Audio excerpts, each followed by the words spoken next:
Yo, yo, yo, it's X from What's Up Production, and we're here with a great guy, Bryan Thompson, a great saxophone player. Myself, I was a reed instrument. I played the clarinet in high school, actually way more than just high school. I played it for like 8 years, and I'm such a fan of him, man. He does great covers, and he even performs live, and he's more than just a cover, artist. He's a pretty dope musician. How are you doing today, Bryan? Doing pretty good. I'm excited. I'm in my hometown for a little bit, so So what yeah. brought you back home, if you don't mind me asking? Well, I've been in California since quarantine, and since the whole coronavirus had occurred, and but and I haven't been able to perform. But surprisingly, today I have a performance in my hometown. I'm curious to see how it's going to be. We're going to probably be spaced out. But yeah, I have a performance in my hometown. So I said, let me take this opportunity to get some quick cash and visit the family, and that's all I can do at this moment. Sounds exciting, though. I mean, that is a crazy aspect that certain states aren't really open up yet, and other states are opening up and then they're closing down again. So, I mean, who knows? But it's great to hear that you're able to perform once again, right? Yeah, well, they've been twinkles in time. So since the entire quarantine has happened, I've only done about this will be my second time actually doing a performance. I'm not talking about little Zoom performances or little Right. drive-by events. This is actually a performance where there's people uh, that will be coming. So it feels good, but I don't want to get into it too quickly. Um, but yeah, they've been happening. They're rare. They're rare. Like I said, this is only my second show in the matter of 4 months. Fair enough. Fair enough. I mean, you could dish out your socials now, and then I'll ask you your first question. Where can people keep up to date with you? Where can they find your Yeah. music, etc.? Yeah, well, my artist name is B.Thompson, which is just literally my name. And all of my social media is B.Thompson Music. The only one that's different is Twitter. It's B.Thompson Music with an underscore. Okay. But everything's pretty much the same. Okay, great. So, to the first question, how has the virus interrupted your professional and personal plans for 2020? Well, as I stated before, on the business side of things, in my plans, really, it's really kind of halted a lot of things because even of course, we can't perform because of large audiences, and we can't really do things that require us to be around a lot of people. So, as an entertainer, my entire job is based off of interacting with people and strangers, and that is right at this moment at a complete standstill.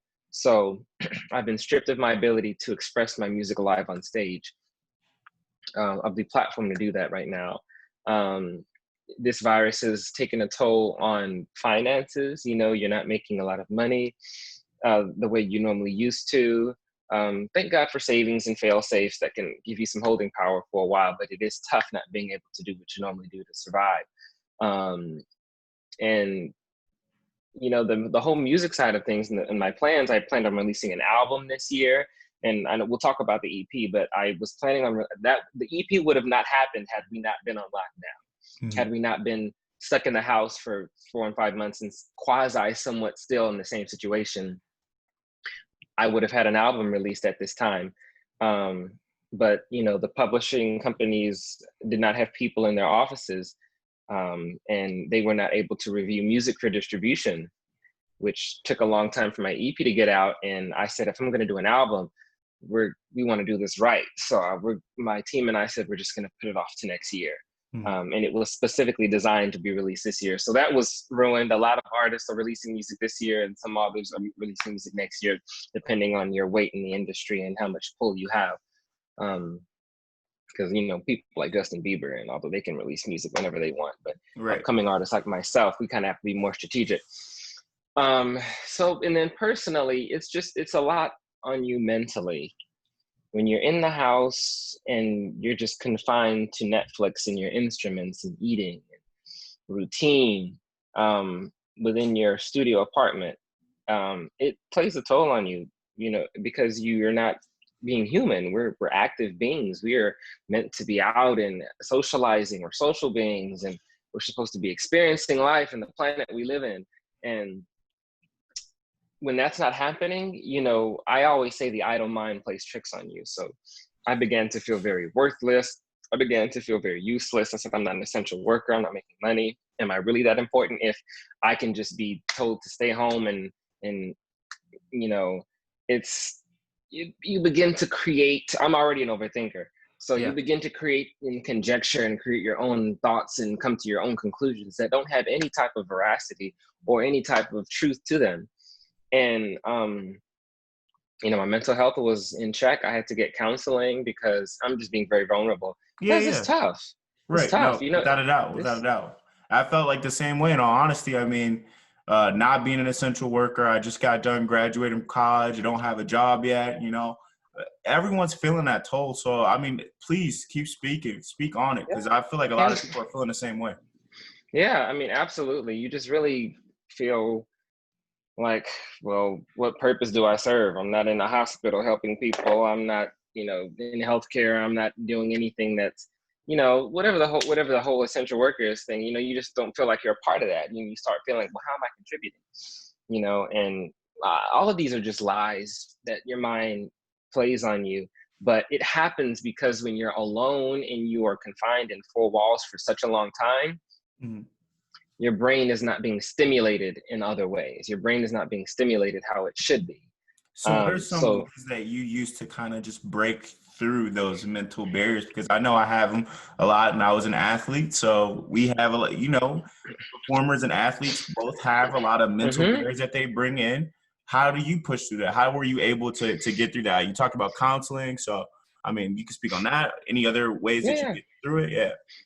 Well, after I got out of my funk, and I was just kind of, after I got out of the pits, I started reading a lot more, started reading a lot of life application books like You're a Badass or Seven Keys to Success, or, books that will kind of feed your soul and feed your mind. I started, working out. I started eating better, cooking.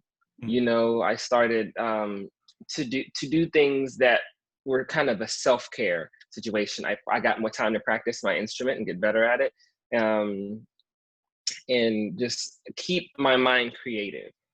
As a creative, if we keep our creativity stimulated, we will be okay. And because I didn't think of ways to keep my creativity stimulated outside of being on stage, I wasn't really doing it correctly. I wasn't really figuring it out. So I said, you know what? I can sit here, I can write music, I can release music, I can practice, I can do other things, I can work out, I can cook, just whatever the case might be to keep yourself going. And then, I also reached out to some life coaches, and a life coach. I reached out to a life coach, Mhm. and and she really just kind of, we did weekly sessions every Thursday, just talking about things and just digging deep. I took this time. I had said, while the world is on intermission, we should work on our intermission. Facts, So facts, I did facts, a lot. facts. I Yeah. I did a lot of that. So, and it helped me push through. And I'm at a point now where your confidence level is increased. It's like, you know what? I I began to put it into perspective. I may not be an essential worker, but when all of these essential workers get done working, what do they want to do when they get home? They want to kick their feet up, listen to some music, watch a movie, put Exactly. on some basketball. So, as entertainers and creatives and people in the media industry, we provide a sense of euphoria and peace for all of these essential workers when they're not working. So we are essential for the essential, if that makes sense.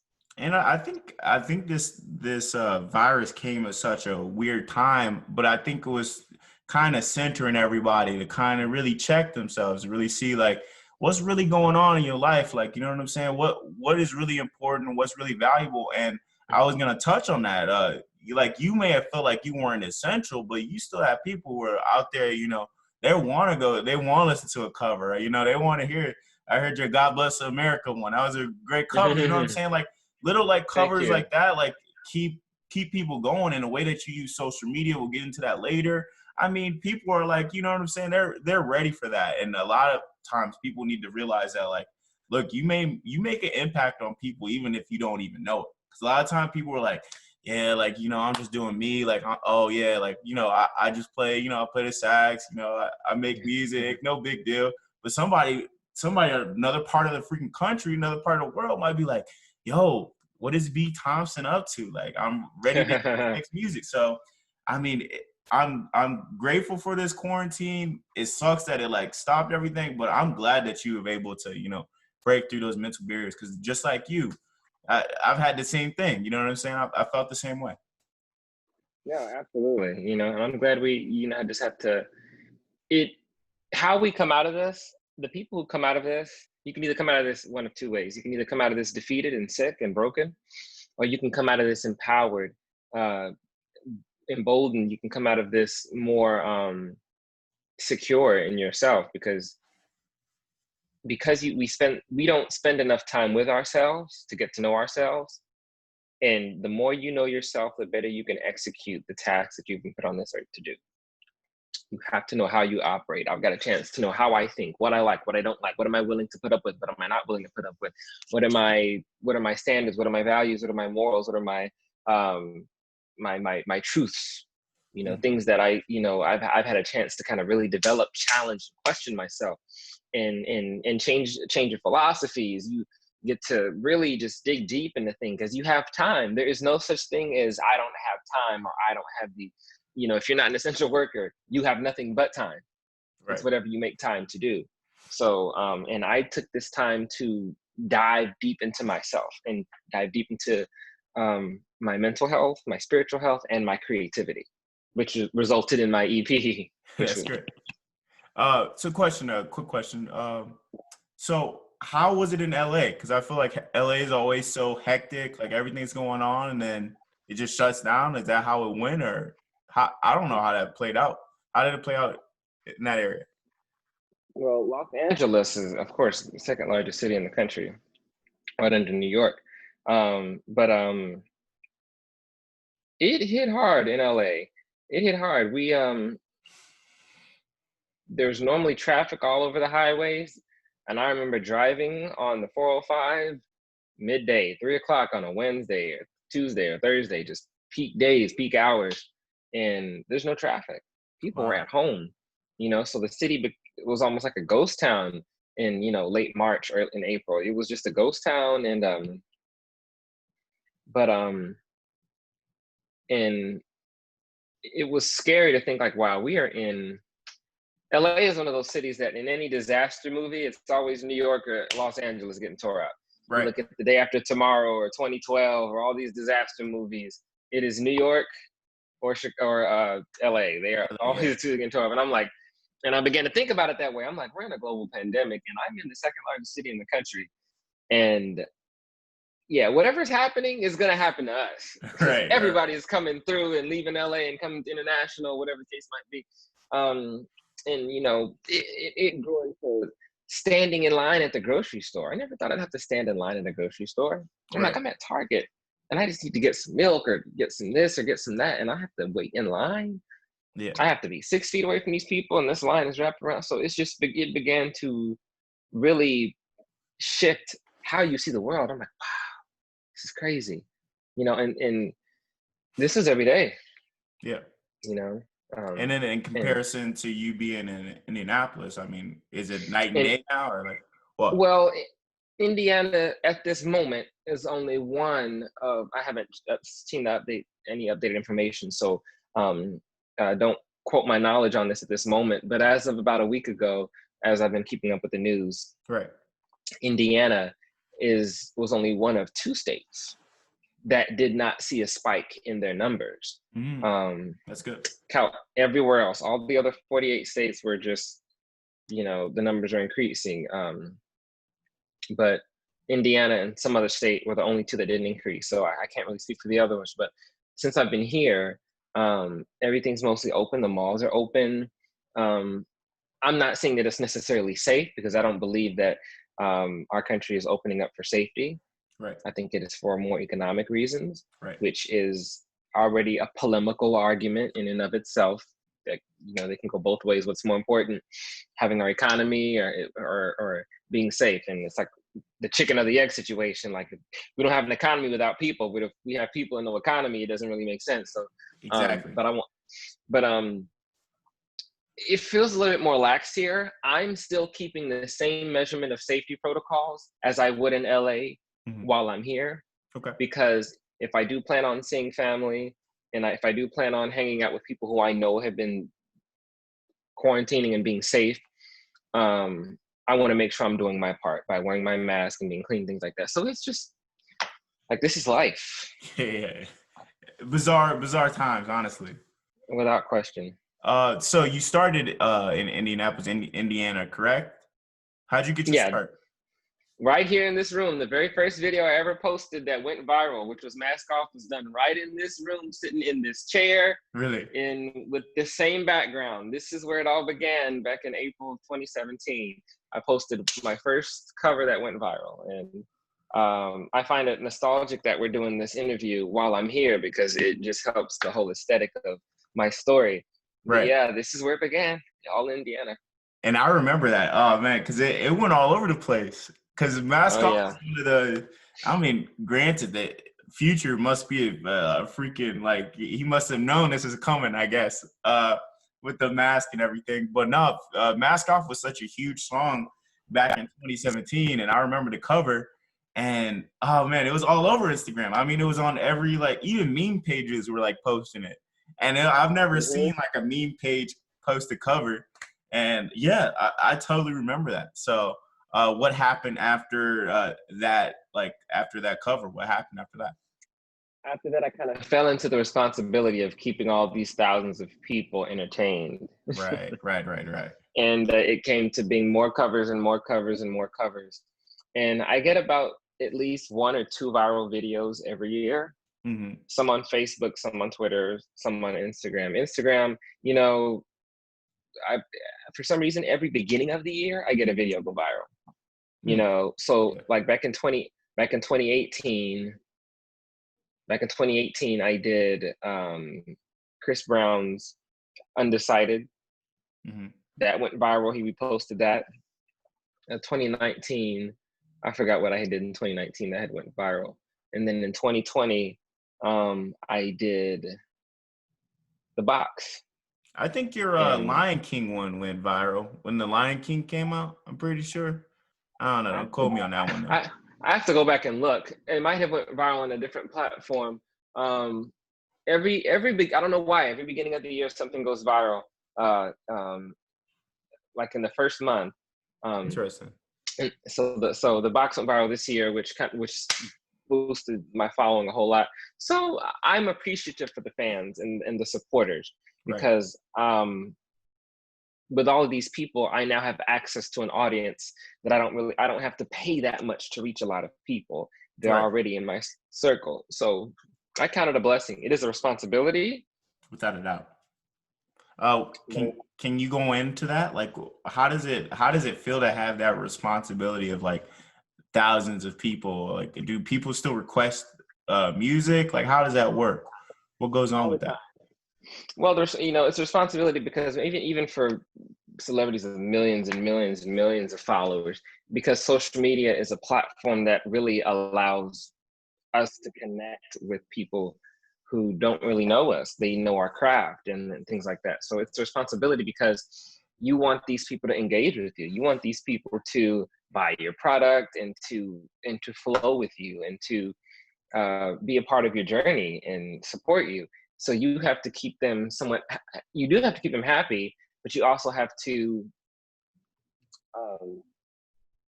feed them. Like with my followers, I want to make sure I'm encouraging these 500,000 people every day. I want to make sure that I give them things to laugh about.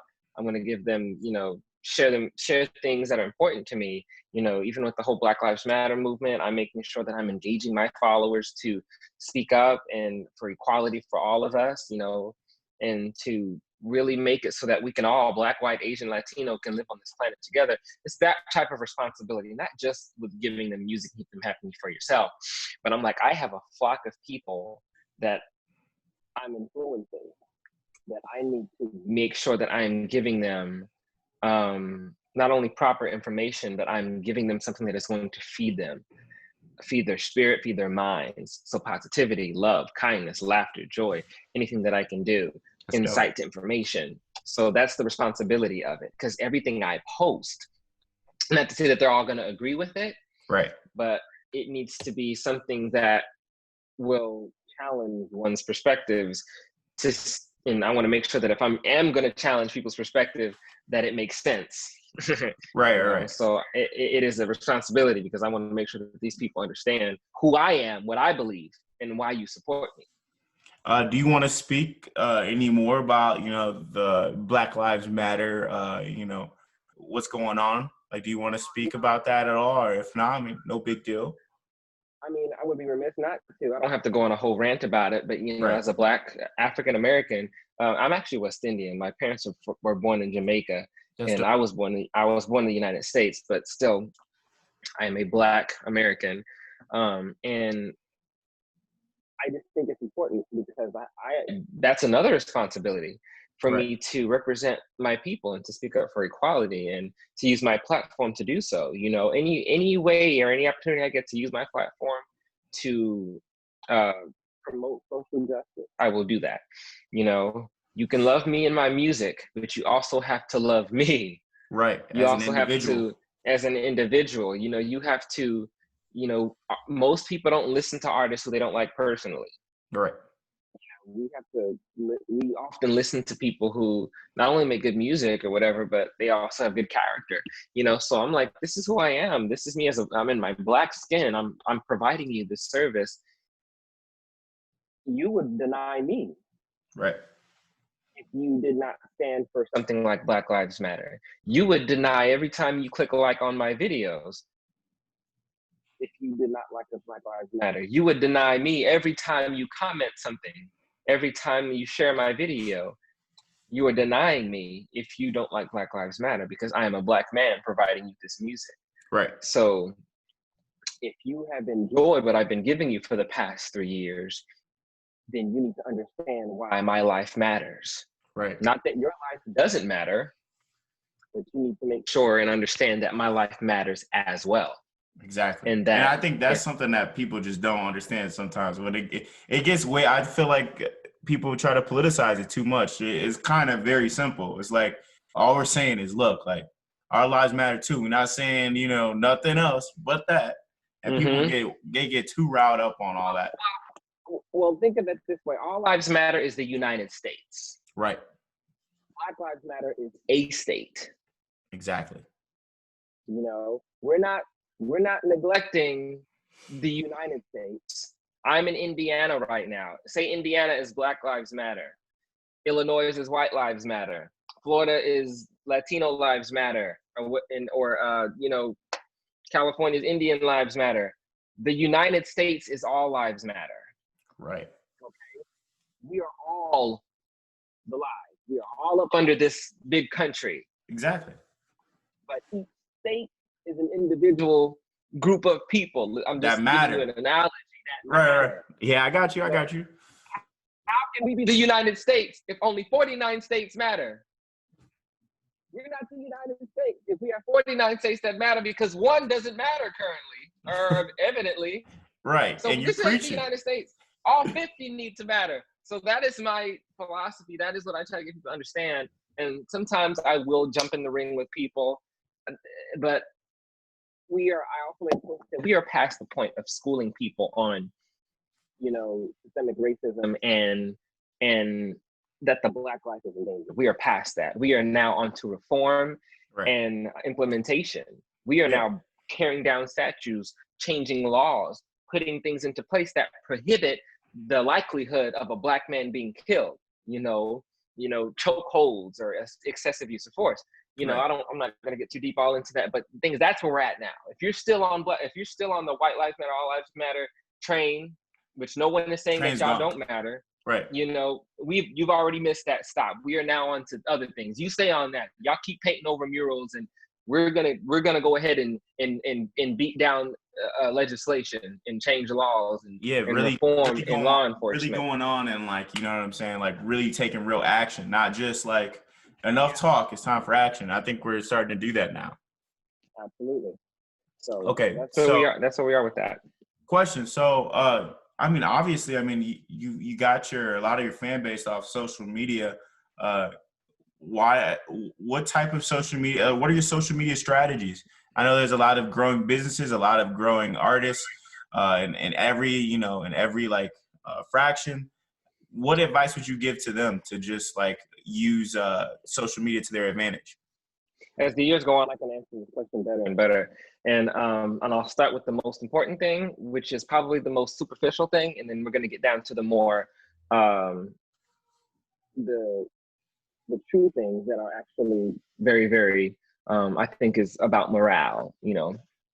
So the superficial thing is this: if you want to build your following, stay with what's trending. Stay with what's trending. If the box is trending, I'm going to put out something with the box. Right now, if you would get what's trending, see how you can tie it in to your craft. Jada Pinkett Smith and Will Smith right now is trending. Right. TikTok stuff is trending. Stay with those trends. When Missy Elliott and her Go Off Challenge, I can't remember what it's called, Cool Off Challenge. Yeah. Oh God. You want to stay with those trends. That's a great way to build your following, is to stay with trends. That's one. I'm saying it's superficial because like I have to. I mean, if you Right. want to build a following, you kind of have to. That's what I did, Yeah. But I made it so I could enjoy it. Second thing, professionalism. Take good pictures. Make sure you're posting your best content. Post good captions. Use your hashtags. These are things that are, this is second tier. This is very, good quality content. Make sure that it looks good. Make sure that it's clean. Make sure that it sounds good. That's the second way. The third way, which is pretty much, when I'm saying morale, because it's personal between you and what you believe, but you need to be consistent. You need to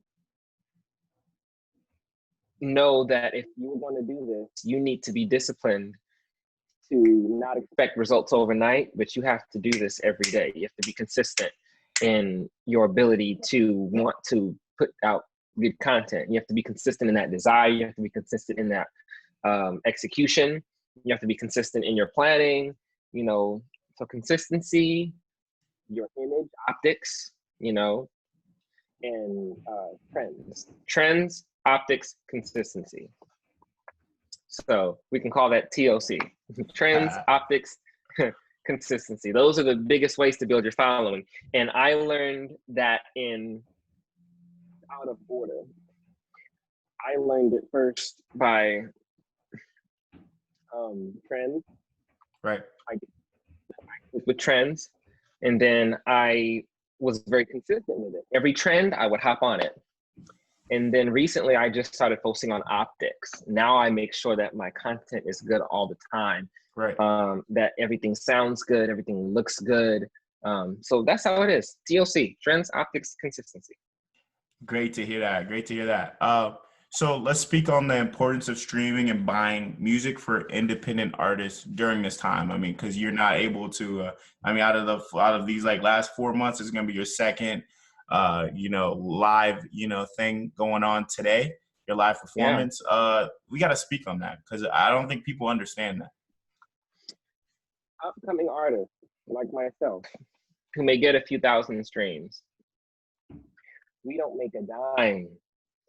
And I'm not saying we make a dime, we don't get paid at all, but we don't make anything. We don't make virtually anything to support ourselves financially. I did a whole post about it, and I said, I've only made about $100 in the year from streaming, because it takes about, I think, 250 or 300 streams, somewhere between there, for $1.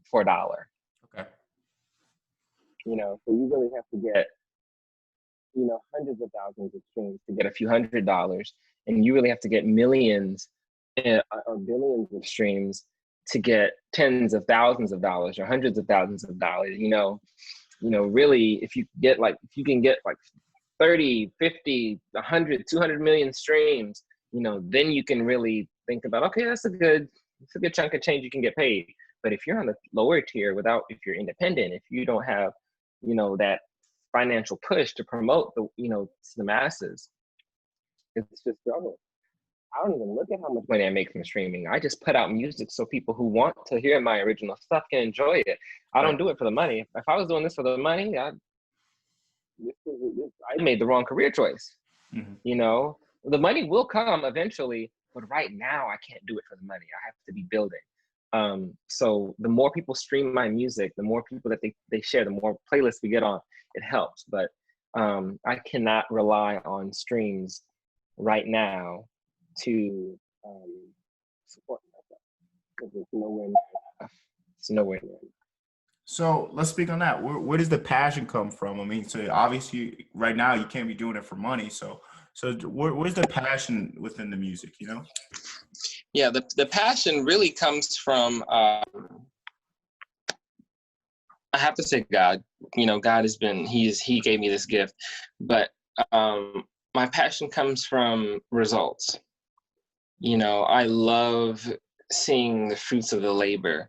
I enjoy the process, but the passion I get, so and it's kind of hard to talk about. Passion is something that's innate. It's just inside of you. You Right. know, asking me where does the passion come from is asking you, well, what makes my heart beat? Right. Exactly. It just does. Yeah. And I neither control when it stops or you know, it just does it on its own. You know, so the passion is just there, and it's my job to fuel it.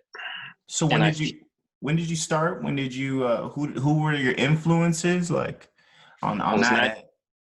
9 years old in this house right behind me. Had an old saxophone. I grew up listening to people like David Sanborn, Boney James, Kenny G, Dave Koz, all of the big superstar saxophonists. Kirk Whalum, who was a saxophonist for Whitney Houston. He plays the sax solo, and I Will Always Love You. Hmm. I grew up to all those people, and that shaped my sound. That shaped my approach to music. And all of them are multi-platinum selling artists and Grammy Award winners. So you know, that's where it began for me. You know, I study the greats, do what the greats do, get what the greats get. So I say I look at who's doing what I want to do and achieve what I want to achieve, and I imitate that Hmm. my own way. Have you had the chance, the opportunity to meet any of your, the people that you looked up to? Almost all of them. I Yeah. haven't met Dave yet, who's one of my favorite alto sax players. I've met Kenny G several times. We actually keep in contact. I got connected with Dave Koz. We met for the first time on a show, and we kept in contact. He's awesome. I've met Boney James at a few jazz festivals and a few concerts. I've met him a couple of times. Very nice guy. Kirk Whalum, I know Kirk. We've shared the stage together. Kirk Whalum is amazing, and you know, and all this happened within a couple of years. You know, Najee, I met him at the airport one time, and he was on his way to my hometown. I was coming from New York, he was coming from some other place, and we were on the same flight to Indianapolis because he was doing a show that night. I had no idea, and he said, "Come on, do a show with me." You know, I walked up to him, I said, "Hey, you're Najee," and whatever. He's heard about me. So Yeah. yeah, a lot of shows that I grew up listening to, I've had a chance to connect with and know personally. I know them now. That's so Uh, cool. you know, so I And I count that mean, as a and you've been able to work with them too. I mean, that's one thing, meeting them and I mean, keeping in touch is crazy, but being able to perform with them, I bet that's something crazy. yeah, and even singers too. You know, I met a chance to connect with Toni Braxton. She texted me first and got my phone number, and I shared the stage with her. You know, I hopped on stage with Faith Evans. I was part of a lineup that Hollywood Unlocked had put on, and then I had my saxophone and said, "Y'all dare me to jump up there with her?" I hopped up there with Faith Evans. She put the saxophone, she put the mic in the saxophone, and I put, you know, so that was cool. Shanice, you know, who's the she wrote I don't know if she wrote it, but she was her song "I Love Your Smile," which Chris Brown did Undecided too, the remake, Right. kind of. And so many different artists, Michelet. Yeah. That is so dope. That is so dope. So out of all of your experiences, what's been your favorite? Can you pick Toni, one or no? Toni Braxton. I grew up on Toni. I always loved Toni. I never thought that I'd be on stage with her. I've never thought that I'd be an associate of hers. I've never thought that I could text her and just chat with her and be so, you know, she's so loving and so friendly, so kind, so down to earth and humble, as successful as she is. I texted her yesterday just to check up on her, see how she was doing. She's incredible. So that had to be my favorite experience. Oh, while I was with him, I met Babyface, who I also know. He knows me as well. Oh. We haven't worked together yet, but I'm praying we do. He's awesome. He's right from my hometown too. So Babyface, I think, what's the guy from Blackish? Anthony Anderson? Anthony Anderson, met him. Yeah, Anthony Anderson. Ran into him. I ran into he sings my Johnny Gill. He was there. Yeah. So many famous people were there. Weirdly enough, whenever I meet a famous person, I always meet him at the airport, and it's usually like early in the morning. It's so weird. Airport. So what was the creative process in your new EP, Isolated Sessions? I mean, obviously it happened during quarantine. You want to speak on that a bit? So Isolated Sessions is literally just me, my keyboard, and a saxophone. Me, my keyboard, and a saxophone, laptop. Dope. All I did. All the sounds are from my keyboard, and it was just, and I said, I want to just, I wrote one song, then I wrote two, then I wrote three, then I said, I might as well just make an EP, so I wrote three more. I'm playing everything. All of the instruments you hear are me playing. There's no loops. There are no samples. I created everything from scratch. I just produced and created the whole album, and I was like, I don't have access to people right now. I can't really be around people, and I want to put out music this year. I said I can't let this stop me, so I had to dig deep and pull out some gifts that I'm normally insecure about. Right. I'm an orthodox producer. I don't produce with trends. I kind of produce how I like to produce. I'm a very, very David Foster, Walter Afanasieff, Keith Thomas type of producer. Okay. And those three producers have produced all of the hits that you listen to today. I mean, I say all of them. I'm thinking like hits like My Heart Will Go On. Yeah. I Will Always Love You. I Have Nothing by Whitney Houston. These songs were produced by these great producers. And I kind of have that. I kind of produce like that. And I said, well, I'm going to put this into my EP. And it just began that way. Each couple weeks, I would finish a song and work on it 6-7 hours a day, just writing and creating, and it was fun. And when I finally finished it, it wasn't designed to be some immaculate, expensive project. I said, this is just me and my keyboard at home, my cheap project. I'll even share with you now that, and I won't tell you, but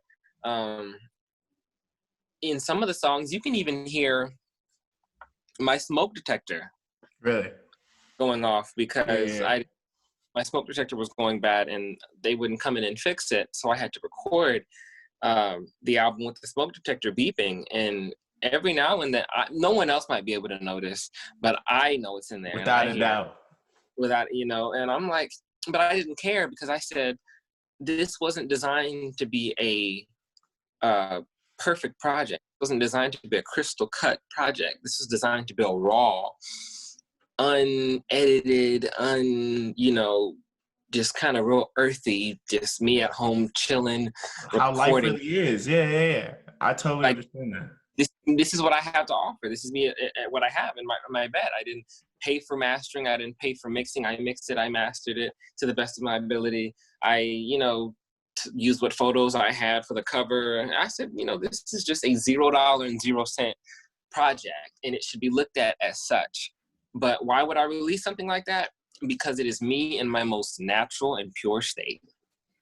And that's one thing to be said. I feel like a lot of the times, people who like are creatives, they're so inept on like, oh, I made this mistake, I made this error, oh, I need to make sure it looks like this, I need to make sure it looks like this. Like sometimes you gotta just say like, look, accept me for like who I am as my artist. It's the purpose of that project.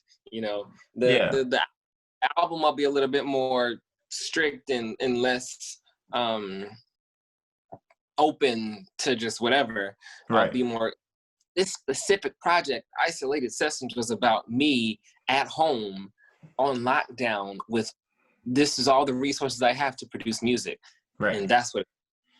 And I think that can like resonate with other people, just like not even people who aren't artists or aren't creative. That are just like I actually respect the authenticity. That's one big thing that I'm a big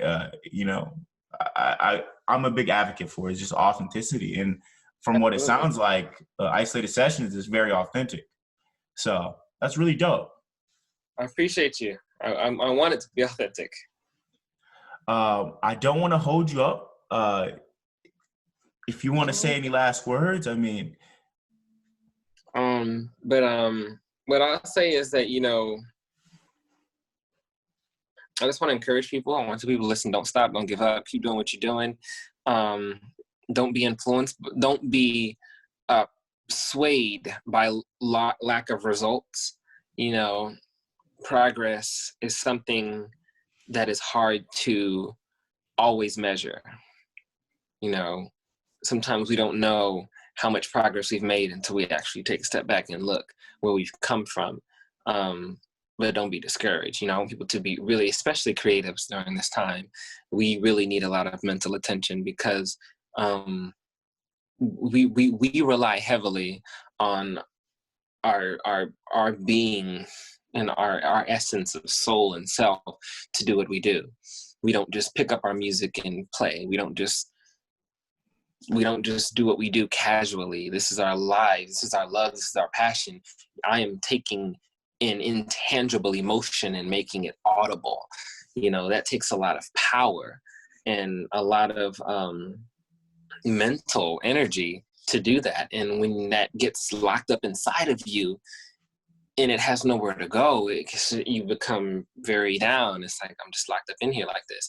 So I want to encourage people just to keep going. Do not give up. It's cliche to say these things. And, I feel like they're just bromides, oh, you're good, you're fine, whatever. But no, it's really meaningful. Do it, because your moment will come sooner than you think. We don't know how close we are to our moment. That's why you can't afford to stop. right. Bryan, thank you for a very authentic talk. Everybody, Thank you. oh, without a doubt, without a doubt. You've always been a supporter of What's Out. We're a small production company, a bunch of college kids, but we're gonna start making more content very soon. We really appreciate you, man.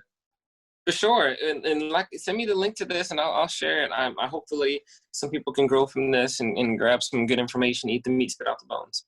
Well, you can follow him at B.Thompsonmusic on Instagram. Thank you very much. That's all I got to say.